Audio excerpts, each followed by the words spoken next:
everybody to the Wild Wild West, a state that's untouchable. What's up, everybody? Ryan Thomas, back on the Thomas Take Sports Podcast. Another Wednesday episode. A great episode, a great talking point to discuss on the podcast tonight. This Saturday night, we are here right now, Wednesday, July 10th. But this Saturday night, you have a great fighter, a legend within the sport of mixed martial arts, returning to the UFC Octagon, none other than the California Kid, Urijah Faber. And I cannot wait to see the Cali Kid back inside the Octagon. At the age of 40 and 2 years removed from his last fight, which was a unanimous decision win in his farewell contest versus Brad Pickett, say farewell no more. Urijah Faber signed the bottom line of his contract to take on the 26-year-old, 15-1 Ricky Simón, a highly touted up-and-comer within the sport. And that just goes to show you that Urijah Faber's reputation is what it is for a reason. Only Urijah Faber would take 2 years off, come back at the age of 40, and take on a young up-and-comer stud like Ricky Simón.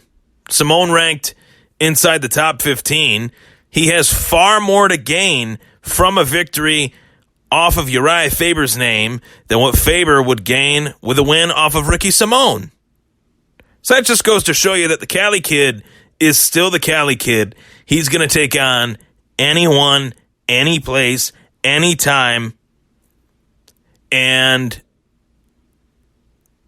that is a dying breed in this sport. Urijah Faber just might be a fresh breath of air at the age of 40, and Urijah Faber 100% is the last of the Mohicans in today's pick-em and choose-em era of mixed martial arts.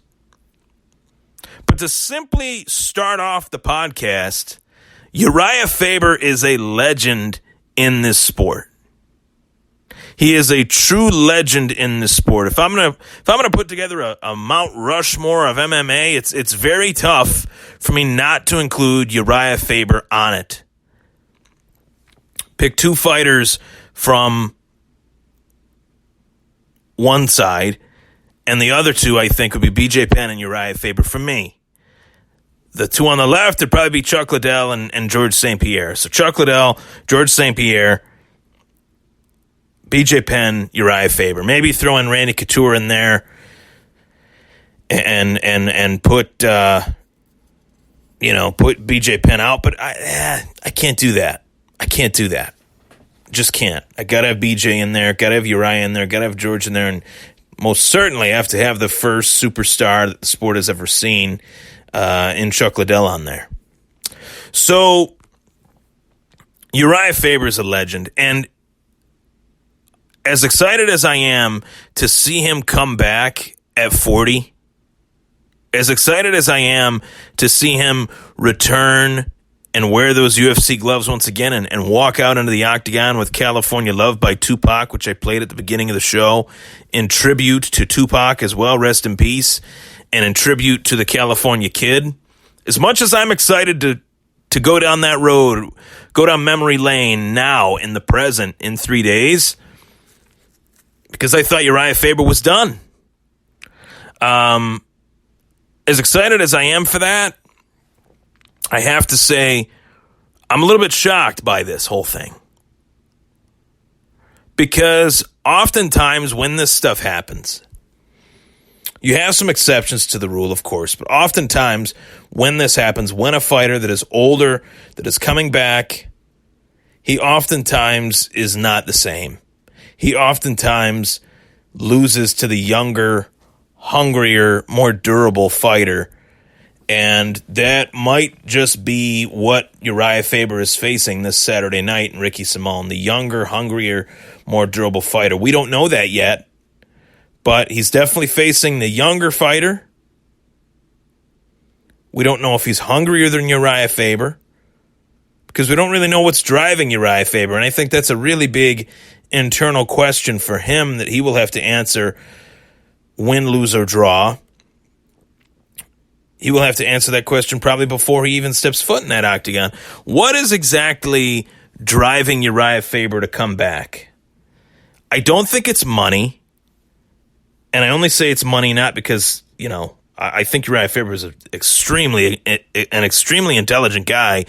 He's got a lot of businesses tucked aside. He's got his gyms. He's got real estate stuff. He's got a lot of stuff going on. Does movies. He's in some small roles in some movies. He was in a couple of Dwayne Johnson's movies. He's doing all right. I'm sure he could have gone without getting punched in the face to make a living for the rest of his life, but I don't think his motivation is money. Okay, so competition. Yeah, there's still guys from out there to fight. There's still names that he could probably beat. Ricky Simón might be one of those names to start off, and then he'll move back into the top 5 of the division, and because he left the division in the top 5. So if he comes back with a win in the top, 15, I'd like to assume that he'll get right back into the top 5 again, because he left the division in the top 5, top 6.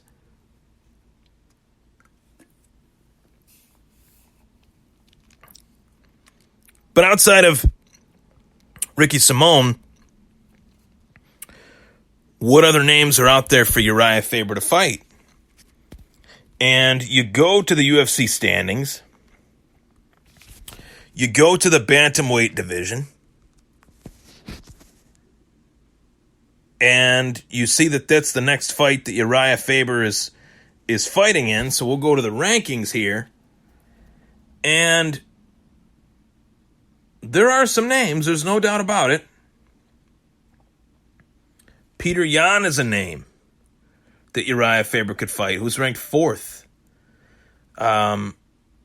John Dodson is a name that Urijah Faber could fight. Song Yadong is a young prospect of Uriah's, so they're not going to fight. Maybe Urijah tries to avenge the Jimmy Rivera loss, which I know was a thorn in his side. You have some younger fighters like Cody Sandhagen as well, who's 10-1.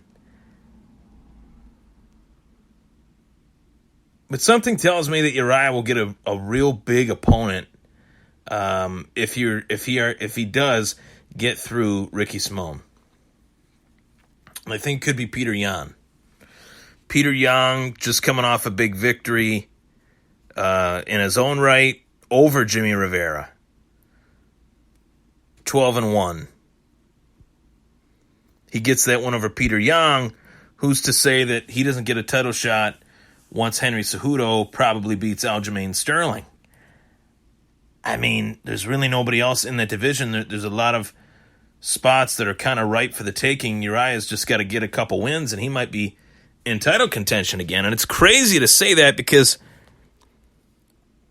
back in the day when Urijah Faber was the face of the WEC, which was a phenomenal organization for its time, I have to say that. Phenomenal organization. They brought about the careers of so many fighters. Urijah Faber, Dominic Cruz, Brian Bowles, Miguel Torres. There was a lot of fighters within that. Chael Sonnen, Brian Stan. There was a lot of fighters within that organization that did some really amazing things. And I enjoy watching those fights over again. I watch them on Fight Pass every now and then, and you get to see that blue octagon. You get to see that versus broadcast with Frank Mir or Stephan Bonner with Todd Harris. Those were the days, man. Those were fun. That was when the UFC was getting bigger, but you still had other organizations around, and I think it's great to have multiple organizations. I really do. I think it's great for the sport. We know who the big dog is, and that's okay. It's completely okay, but it's nice to have other organizations for fighters to make money in. And the WEC was really that. It was Zuffa owned for a little bit. And then Zuffa fully absorbed it and absorbed the roster. And they were able to bring over all this talent, Urijah Faber included. So the idea was, well, hopefully Urijah Faber can win this UFC belt. And he never did. Never won that UFC title. That's the one thing that's eluded his entire career. And, the door is open. He might not have to go through Dominic Cruz anymore. I haven't heard a peep from Dominic Cruz as to whether or not he'll ever fight again. And last time he fought was what? 2000-something. 2016, 17? Want to say 17? No, December 30th, 2016. His last win was over Faber in June of 2016 when they fought that trilogy fight. So yeah, that's a long time ago. Long time ago. So Urijah might not have to get through that again. He won't have to go through Renan Barão. Renan Barão had one of the greatest falls of any athlete in this sport outside of Luke Rockhold. And last but certainly not least, he won't have to go through TJ Dillashaw to get a fifth crack at that title, that UFC title. And I think that for as many times as Urijah lost his title shots, you can say that there were two that were really questionable. Guys, I watched these fights, especially before the fighter that I'm talking about, which in this case is Urijah Faber. I just watched his second fight with Dominic Cruz. I thought he won that fight. That fight, I believe, was in 2011, if I'm not mistaken. And they had the Bud Light Lime logo in the center of the cage. I remember thinking, why are they doing this? Why are they promoting Bud Light Lime? Because Bud Light Lime is just, no offense, it's pretty gross. It's not that good. But I think that he won that fight. I really do. And for as many fights that he has fought in, 44 fights pro, Urijah's won 34 of them. He's won 19 of those fights by submission, 7 of them by knockout, 7 of them by decision. Of his 10 losses, he's lost 7 of those fights by decision. So, Urijah's a tough dude. It's just simply put. Urijah's a tough guy. And for us to go all the way back to UFC 132, which was 8 years ago, July 2nd, 2011, 8 years ago, which is unbelievable how much time flies. But I thought he won that fight. He should have been crowned the UFC champ that night. But that's neither here nor there. Gets the shot against Renan Barão. Really gets pieced up a little bit the first time. But the second fight was a weird, awkward TKO stoppage at the hands of Herb Dean, who thought that Urijah was out, but Urijah had his thumb up, and he was moving. And even when the fight was stopped, he stood up to his feet. I was like, dude, what the hell? That was an early stoppage, not Cejudo versus Dillashaw. Dillashaw was flopping around the mat like a fish. So that was not an early stoppage. He was punch drunk. And unfortunately, he was fighting with EPO in his system.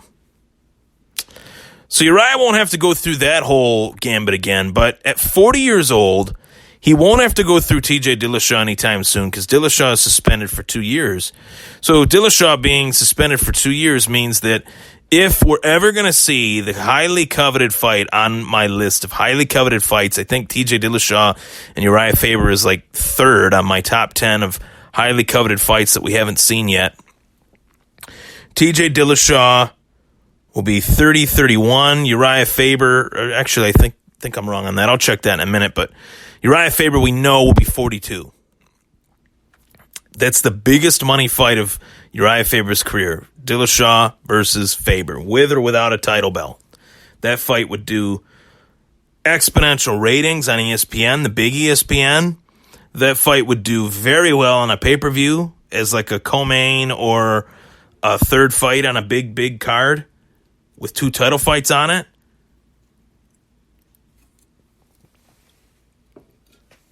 That fight would do very well still with Urijah as a 42-year-old man at that point. Urijah versus Henry Cejudo. I don't know. Henry Cejudo is the real deal right now. He's on fire. He's in his prime. Everything's clicking for Henry Cejudo right now.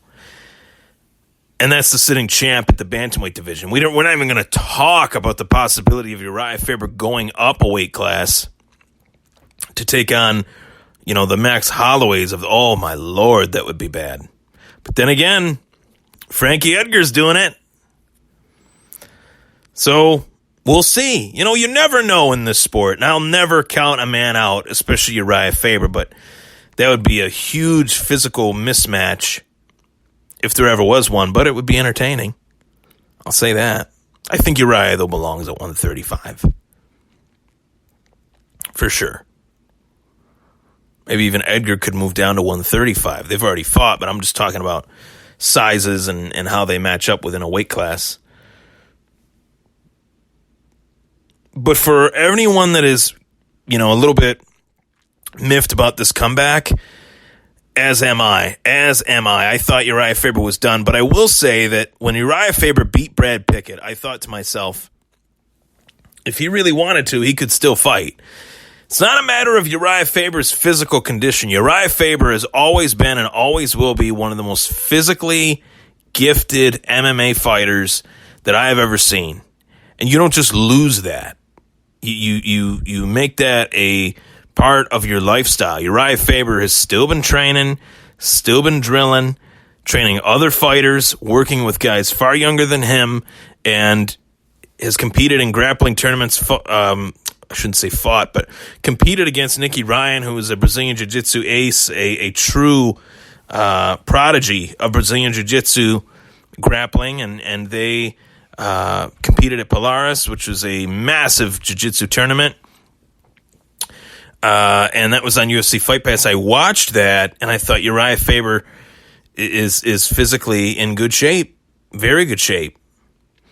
So good for him. The fact that he's able to stay in good shape, the fact that he's had his first member of his new family. Seems like he has a lovely girlfriend, fiance, and he's living the good life right now. But he decides, let's go back to that old life and see what we can do here, because the opportunity is now. I do find it to be far more than just a coincidence that TJ Dillashaw gets pinched for EPO, gets 2 years off, and Urijah Faber comes back. I don't know what that means. I don't know if that means that Urijah does want to fight TJ Dillashaw or doesn't. I would actually lean towards the fact that Urijah might not want to fight TJ Dillashaw due to the fact that he just got popped for EPO and now Urijah is back.